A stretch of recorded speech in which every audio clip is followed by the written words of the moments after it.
আসসালামু আলাইকুম ভাইয়া। ওয়ালাইকুম সালাম আয়েশা, কি ব্যাপার হঠাৎ এখানে? তোমার কি কিছু লাগবে? হ্যাঁ ভাইয়া, আসলে খুব তৃষ্ণা পেয়েছে, একটু পানি খাবো। আচ্ছা আয়েশা, খাও।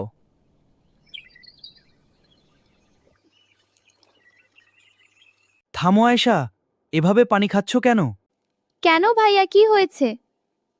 তুমি জানো না আয়েশা, পানি খাওয়ার 6টি সুন্নাহ আছে।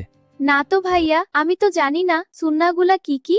শোনো আয়েশা, প্রথম সুন্নাহ হলো বসে পান করা, দ্বিতীয় সুন্নাহ হলো ডান হাতে পান করা, তৃতীয় সুন্নাহ হলো শুরুতে বিসমিল্লাহ বলা, চতুর্থ সুন্নাহ হলো পানির ভেতরে তাকিয়ে দেখা, পঞ্চম সুন্নাহ হলো 3 শ্বাসে পান করা এবং ষষ্ঠ সুন্নাহ হলো শেষে আলহামদুলিল্লাহ বলা।